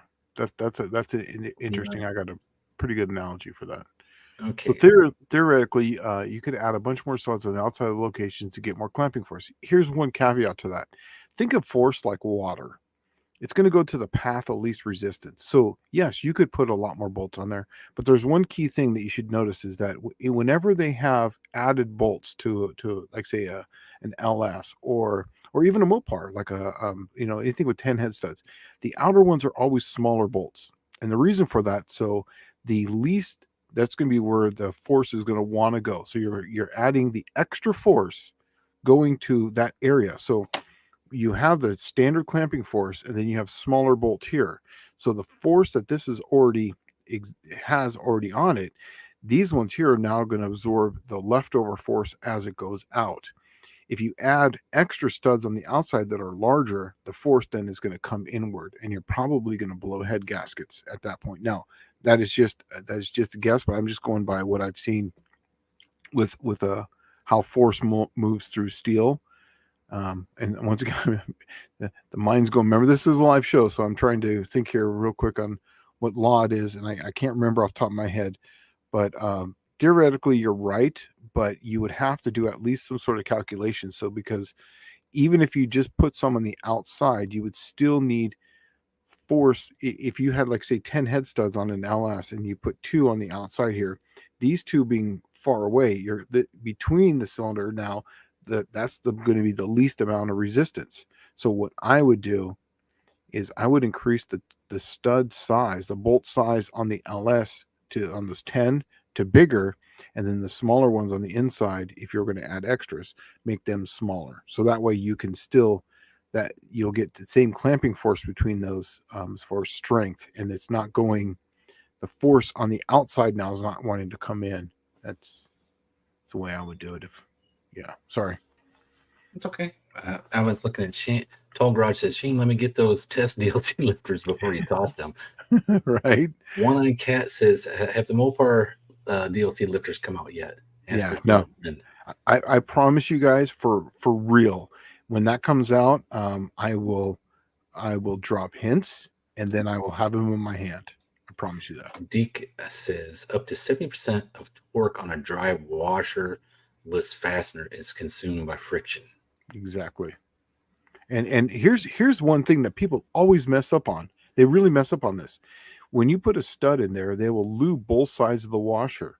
That is not the way it's supposed to go. You're supposed to have one side dry and one side lubed. And there's actually, the washer is directional. There's a way to put the washer down. It literally says in the ERP instructions. And half the engines I take apart, the washers are the wrong way. Well, so the way that's supposed to work, one is supposed to be the friction side, the other one's supposed to be the non-friction side. That's right. Exactly. And if you look at them on those, the washers coming from, like, say you get ARP bolts, right? The washer, if you look at it, has a bevel that goes up towards the head, and that's the smaller surface area, so it has less friction surface area. So the other one will bite, right? It has more surface area. That's right. You're exactly right. But one thing I've seen is that people lube both sides. And have you ever been torquing a bolt and it's tight, and all of a sudden it does like a quarter turn really easily, and then it gets back tight again? And that's because you've moved them both now on both sides. I've had that before, and I've had to back it off and start again. And I've had to mark it where it was at. But yeah, that's. Aunt D. Also, the motor in question was sitting under a tree somewhere. Okay, I don't know what he's talking about. Neither do I. Let's see. One-Eyed Cat says, deep shit, Shane. Deep. All right. Well, Colleen's got to go. Everyone have a great week. See you later, Colleen. Yeah, take it easy, Colleen. Yeah, have a nice week. Yeah. Let's see here. Oh, and Mohawk's out of here, too. Mohawk 62. Have a great night, everyone. We'll see you later, buddy. Yeah. Tonight's moving fast. It's already like almost 8:30 already. We're an hour and a half in. Wow. I haven't even looked at the clock. We went by. This went by pretty fast. I guess me ranting all the time. It's probably made it go by really quick. China. Yeah, I just man, I hate the low buck junk. Just flood the market with low buck junk. Okay, so we don't have any new questions. I guess besides the Edelnator, what are you working on? You're getting Gilbert's slanted sled, up for not demolition, but yet roadworthiness. Yeah, roadworthiness. So I just made the cam. So now I made these profiles actually. Chris Solinsky is the one who finished the profiles on them, but because he has the program for it. But these are going to be Slant 6 specifics type of profiles. And now, what does that mean? Well, this engine is not really going to go, like I said, 4,500 to 5,000 RPM. So there's a lot of harmonics that, if you go beyond that, is there. But they're super fast. They're hydraulic profiles that I've made to run on a solid lifter, so we can run a little tighter lash. So it's going to be 6 and 8 thousandths. And I did call up Gilbert and ask him. I was like, hey, is this something that you're willing to do? And he goes, yeah, as long as I have a map. And I told him, I was like, look, I'll do a video of me adjusting your valves on your engine to show you how to do tight lash lifters. And so he's like, cool, as long as you got that, he's fine. And you'll get more performance out of that. So the profile is going to be 212, 216. Now that may not sound very, very much, but remember these are hydraulic profiles, so they're extremely fast. Because remember, hydraulic profiles are as far as coming off the seat and up to about about 100 or so, much faster than solids, and so you're going to get that blow down much as far as your pressure relief on the cylinders, and the wave tuning is going to be much different. And so on a Slant 6, I want it to come in and happen as fast as possible. So we're not going to lift it much over 450. There's really no point. There's really no airflow beyond that on those things. He's looking for a super good cruiser. I'm going to put this on a 110. He wants good idle qualities. So I basically have a stock 904 style converter for him, but it's going to make gobs of mid-range. And so we're going to run a stock style manifold exhaust. I'm going to hone it. I'm going to basically, port it all out. So that I'm going to show how to do that. And then he's got a TTI exhaust that goes all the way out the back. And we're going to run a 2-barrel carburetor on it. So it's going to be a nice, awesome cruiser. So yeah, the cam and 212. Now if you had a solid cam, the same characteristics would be 220, 224 as far as area under the curve for a solid profile, because remember, by the time you factor in lash, you lose that much duration at 50, if that makes sense. Because remember, you're using 20 thousandths, so at say 20 thousandths of lash at 50 thousandths of lifter lift, how far are you into the profile? 30,000. Yeah, it's a lot, right? Well, because remember, 20 thousandths over here now is different on this side. Right, so you've gained essentially maybe a degree or two on either side. It's about almost 10 degrees. It's really 10 degrees. Oh, wow. Yeah, it's about 8 to 10 degrees, because remember, it's 4 on one side, 4 on the other, because it's opening and closing. So it's usually 4 to 10 degrees is what the difference between a solid cam with a 20 thousandths and a hydraulic profile. So it's not an apples to apples comparison. So that's why you go much smaller on it. And I did pick that up making camshafts for Slant 6s. I was like, oh, I'm just going to go 220 on a hydraulic. Yeah, that didn't work. It was too much cam. Had to start again. All right. Okay. Blue Grit Garage. Sorry again. I had a Yamaha V6 SHO and was told not to use full synthetic oil because it's too slick and the discs on the lifters would not rotate properly. Does that make sense? I'm trying to think back. That was 88, 89, 90, up to 93, I guess, of the original run of the SHO Taurus. And they had the Yamaha dual overhead cam, I think it was, cylinder heads. But I think it's based off of a common Ford 3-liter V6 block. And I think they're roller lifters. But no, I think this is valve under bucket, isn't it? I guess it could be. I don't know. I think it's valve under bucket, and this has come up before, like on the Nissan TB48, and I used to make cams for those too. It's too slick, but friction is technically friction. It's gonna be a wedge of oil. I don't know. I hate to tell you yes or no on this one. I would really run what the manufacturer says. And if you want to run synthetic, just go with a 50-50 mix, because you're going to gain. The whole idea of 50-50 mix is you get some of the benefits of synthetic, so that way it doesn't break down and is contaminated, but yet you still have some of the properties of the conventional, which I like some of the properties of the conventional personally. Well, I like that the molecules are larger and it doesn't weep out every gasket you have. Exactly. That's one of the properties. Yes, exactly right. Yeah. I got to tell you, I'm kind of in love with that VR1 2050 right now that I have in my car. Well, I just bought some of that today, to tell you the truth. I'm getting ready to break in a Buick 300 on my start stand, and good stuff. The tolerances on it, I'm like, oh man, I need like a 40 weight oil, like a 10W40, and I have 1030 braking oil. And so that's fine for braking. Yeah. But I don't want to break it in with 1030 in it, and then once it gets warm, the oil pressure is 3 pounds. That's the problem. I'm afraid it's going to happen. So what I'm going to do is I'm going to cut it with some 2050 VR1, which has plenty of zinc for cam break-in, and then add, my 3 more quarts of regular break-in oil. Oh, and that's another thing I do too is for camshaft break-in, for you folks doing at-home cam break-ins with flat tappets, I always over fill the oil by 1 quart, right? Oh, I go more sometimes on that.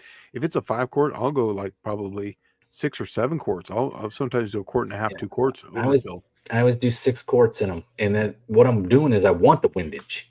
I want Yeah, all the splash. windage. Yes, I want the oil everywhere. That's it. But I took that from an article I read in Hot Rod Magazine, 1955, Mm.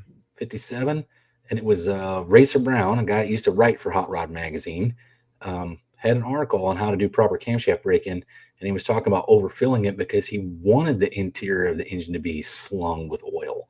Yeah. And that was the whole purpose of camshaft break-in. For me, it was Joe Sherman. Joe Sherman's the one that told me that. Did he?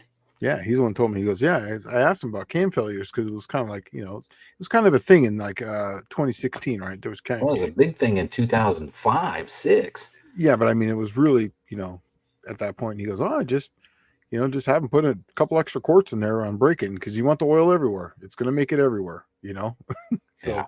that was the first time I ever heard about it. I was like, that's a hell of an idea. Yeah, simple fix, right? Simple. Yeah. Okay, so Michael Roberts is saying going from a 108 LSA to a 112 LSA on a small block Ford. How will the drivability change for a hot rod build not racing? okay, here's the thing though, is it's not just the lobe separation angles, it's really the overlap triangles, what your duration of 50 is associated with these. But just going on lobe separation angle alone, going from a 108 to a 112, you're going to drop cranking compression. So your compression, your basically your cylinder pressure at lower RPM is going to go down. And also too, it's going to be less prone to detonation, and you're going to take some of the hit out of it. So your drivability is going to be a lot better. And it's going to flatten out the power curve, and it's going to stretch it out, not by a ton, but it does. So it would definitely make it more drivable, and that's the reason why on Gilbert's engine I'm putting a 110 on it, but because of the small numbers, that's the reason why I went with a 110, because it's only going to have like maybe 2 degrees of overlap on it, so it's really going to have almost zero scavenging on it, but that's going to give it a nice smooth low idle. So that way, you'll have tons of vacuum on it for his brakes and everything. So, yeah, and also too, that will help with your brake system, and also too for drivability changes. That way, if you ever want to put nitrous on it, it's going to work better. Wow. So Levi's Backyard Performance is saying that what's your thoughts on building an Olds Aurora from like the 90s 4-door full tube chassis car? They look kind of cool. I always like this. I remember the Olds Aurora. The Olds Aurora engine had what's based on the Riviera, right? Mm-hmm. That Riviera and the Aurora shared the same platform, Mm-hmm. but the Olds Aurora. Oh, you're just talking about the whole car. Yeah, he's just talking about the car itself, the body. I was thinking about the engine because that engine is the next evolution of the quad 4-cylinder. I loved quad 4. When those things were on the street, man, you want to talk about a freaking sleeper 4-banger? Yeah, that would manhandle a Honda any day of the week. Once they got rolling, that thing was hard to beat. What's it, that quad 4? Yeah, Jim Fueling actually set a bunch of land speed records in the 80s for like. Dude, I'm telling you, they were like 230 horse 4-banger. Yeah, and this was like in the dark days when 230 horse was what the Corvette had. And you had a freaking front-wheel drive Olds Calais with a freaking motor that would outrun a Vet. Sad part was the Olds just didn't handle like it. But those things came with a dual overhead cam 4-valve per cylinder V8 that was based on 2 quad 4s put together at a 90-degree V. And then once Oldsmobile got the kibosh, right? Hey, we're no longer approving Olds. They're out of here. Along came the Cadillac Northstar, which is the Aurora V8. So I always liked those things, and I always liked them when they were a quad 4. It's a pretty awesome motor. Yeah. Okay. Anarchy is freedom. Interesting. Maybe I should sell my windage tray after braking. No, just keep it in there. Just put more oil in it because it'll be above the windage It'll tray. fill up past it. Yeah, and then you drain it out, and it's not even a big deal. Yeah. Yeah. So, Blue Grit Garage says I did not need to run a windage tray during break-in with flat tappet cams. Maybe don't install a windage tray at all. Oh, No, just like he was saying, just fill it up past the windage tray. You want as much windage as possible. You're not revving this thing to the moon and blowing seals out. It's only, you're revving it up to 2,500 RPM at the most. But yeah, and then just drain it out when you're done. So just fill it up past the windage tray. Yeah, and here's the little thing that I do too is that when I put the push rods in the engine, I put a little paint mark on them. I just a little spray paint on them. Makes it easy to see. So after I break it in and I drain the oil off, I take the valve covers off and I just turn the engine over. And if the push rods are moving, it's a successful break-in. That means if every single one of them is moving, it was fine. Put oil in it, let it run. Huh. Well, and that's what I'm working on now is the 300 Buick, and I'm going to be probably priming the oil pump tomorrow, and then I'll have it on the start stand a couple days later. And the cool thing is, once I get this 300 done, it's out here and headed to its new home, and then on to a 350 Buick. I got to do the same thing, and then I'm going to try to sell it at the Nationals. When's the Buick Nationals? When is that? May 15th through the 18th, Bowling Green, Kentucky. Oh, that's coming up. Yeah, just a couple weeks. Oh, well, that's actually, you know what? I was going to come up for that, but on the 18th, I have a race in Dyersburg. And that's actually what I've been slamming for is to get to that. That's going to be my very first full blown. I'm running nitrous. Let's race. You're not running nitrous. On that one, I will be. No, you're not. Oh yeah, that's right. I'm not running nitrous. Just a stock small block Dodge 340. That's it, right? Yeah. Yeah. Just a 6-pack. Got some Magnum heads on it. Let's see. Buick Smith says, isn't the Aurora V at the same base that Shelby used for his Shelby Series 1 cars? It could have been, because the Aurora is what they used in IndyCar for like 2 years. Yeah. And then I think Honda bought the series. Yeah. And they ran the Hondas after that. So that all those leftover all those leftover IndyCar mandated engines probably went somewhere. And maybe went to the Shelby Series 1 stuff. Crowder had a few of them. They were still there. Crowder did, yeah. They had it was really cool to look at them. They were the Formula 1 versions of them. They were awesome. I'm sorry, IndyCar. Sorry. Okay. Yeah. Huh. And then Chris Cox from Family's Mod Repeat says there's a 3rd gen Firebird that runs at Northeast Dragway with a Northstar based engine and a Lenko. Wow. It's a nasty little combo. I think I heard that car. It is a stick. Yeah, it's a Lenko. I remember that car leaving the line, and it would like wind up to like 10, 11 grand. And he would dump the clutch. I mean, it was wound up, but it sounded unique. Like, you know how those flat plane crank motors sound? Mm-hmm. It kind of sounded like that. That's awesome. Yeah, but I always wanted to play with one of those. Let's see, he's not so much a regular in here on Tech Talk. He is on John Wilburn's show. Andrew Nelson, his son Calvin, he took apart a North Star on YouTube video. They're going to make some hot rod North Star motor. And that thing has a 2-piece block like a Volkswagen, where it's essentially the main caps and the crank girdle or the block girdle, right? So it's got a billet steel bottom end that bolts to the cast iron block and sandwiches the crank just like the caps would. It's pretty interesting. And then it uses all the pan style bolts that would hold that whole bottom on, and then it holds the oil pan on. It's pretty interesting, that whole thing. If you didn't see that video where he took that apart, go check it out, because that thing's pretty freaking cool. Hmm. Let's see.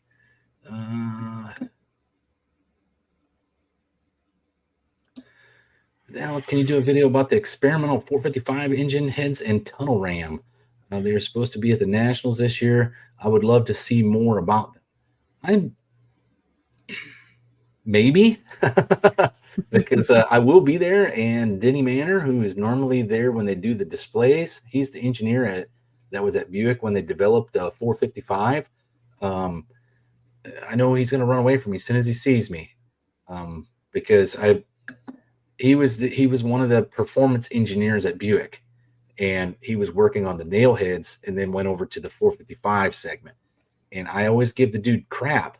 Not crap, but I mean, like, I go up there and talk to him about the small block stuff, the 215, the 300, the 340, the 350, and he cares nothing about them, and he thinks that they're a waste of production material.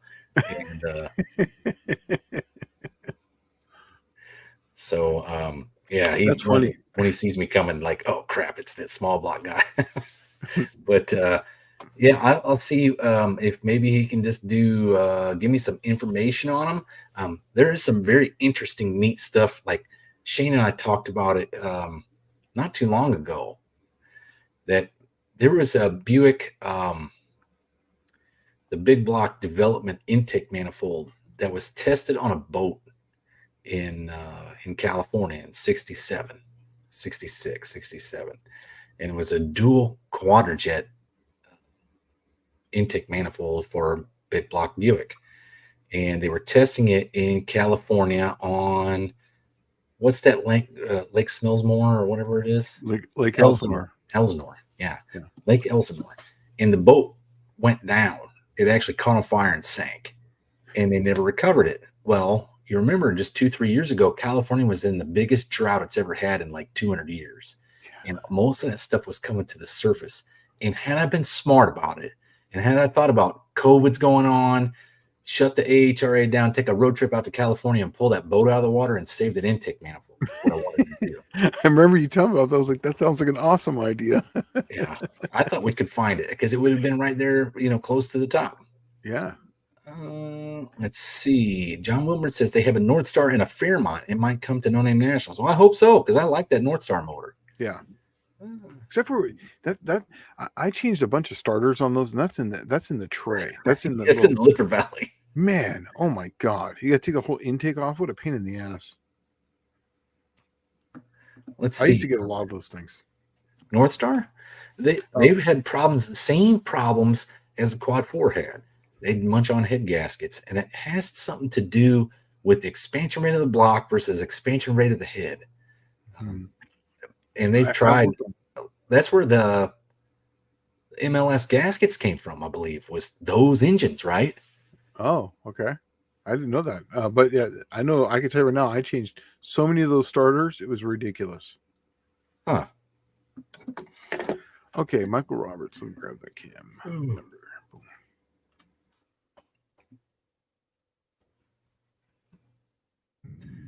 Let's see. Michael Roberts. I'm pulling it up. Oh, okay. He's using a Howard's. Oh, well, you know what? Wonder if you were a. So yeah, the cam specs are 219, 225 on a 108. Says good idle, good mid-range power, and good vacuum. Yeah, because it's small. It's a small duration type of deal, even on the 108. So the overlap. So it's going to have decent sound to it too. It's actually sounds like it's going to be a mid-range monster. And it's on a small block Ford, which is a mid-range monster anyway. Yeah. So it should just be like total fun at 2,500 and up. Yeah, it's actually funny. 2,500 stall converter, 9.5 to 10.5 to 1 compression. Yeah. Oh, that sounds like an excellent street cam. Yeah, that sounds great. Amazing, actually. Yeah, I always tell people to be right. If you want a good street car, be as close to 220 duration at 50. It's in a 331 stroker small block Ford. So that's going to be, that thing's going to be fun at 2,500. Oh, it's going to have so much mid-range torque. That thing would be fun to drive. I would love driving that. Yeah. Especially with like a stick. Yeah. So Oh, That's actually where I backed off my cam a little bit on my road race car, my 68 Dart. I actually went smaller than what I should have went because I wanted it more drivable and more fun. well, So that, yeah, I'm more. very conservative when it comes to camshaft. Oh yeah, And I think the best money spent, if you're going to spend money on something, you spend it on the heads. always. I tell people Yeah. buy the best heads you can, build everything else around that. Yeah. And That's then exactly and building go it conservative on the camshaft. They'll have good vacuum. They'll run power brakes. They'll idle well. They'll get decent fuel economy, and it'll still run like stink. because the heads flow. Yes. You can camshaft for bad heads, but if you have good heads, you don't need a big camshaft. And why my cam is so big is because I've only got so heads. They're not great, not like yours.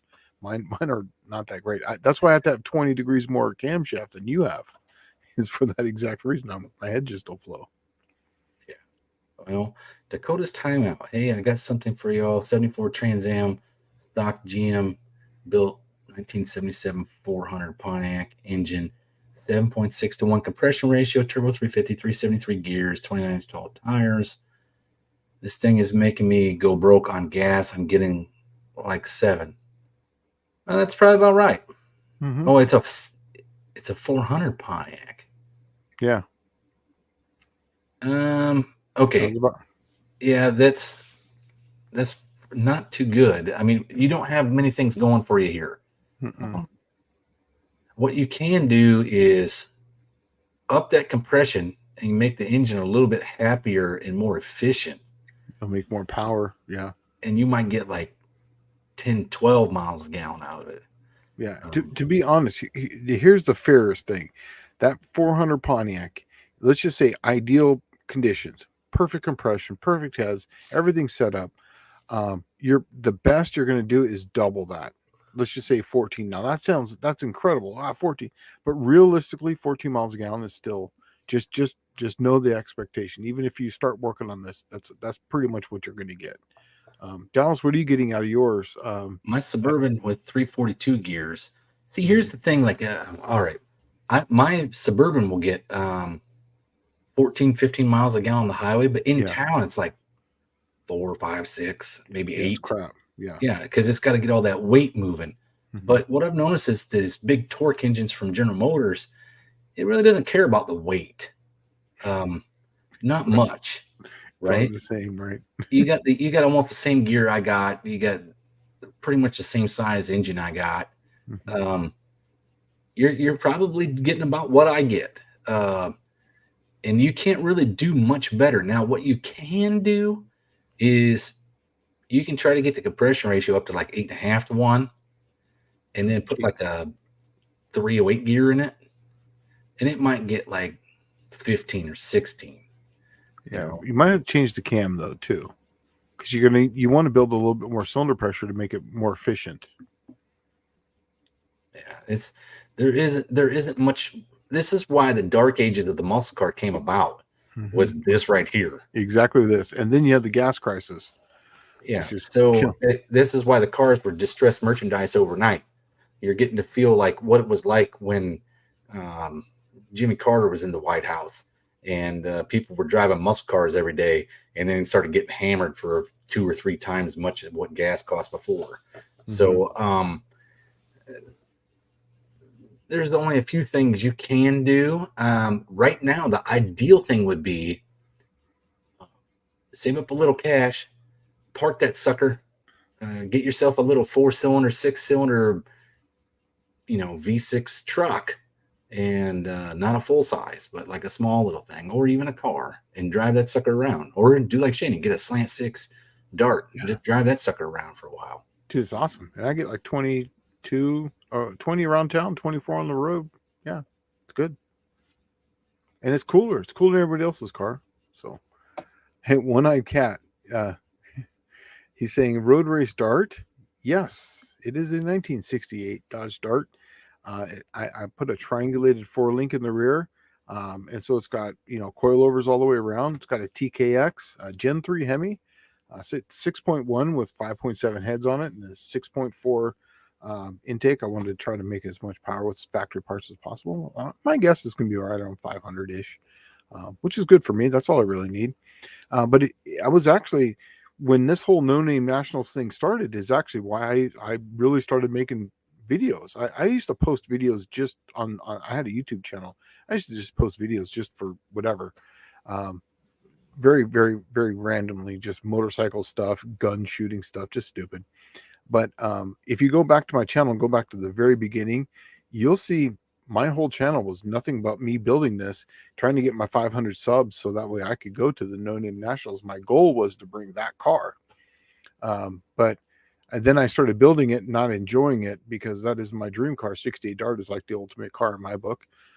So I backed off of it because it started becoming like this, like I was getting angry at it because I was, I'm working on my dream car and I'm not having fun. I got to have fun. So I put it on hold until I'm going to get the 66 running and racing. I might even build a Slant 6 for Plan Z.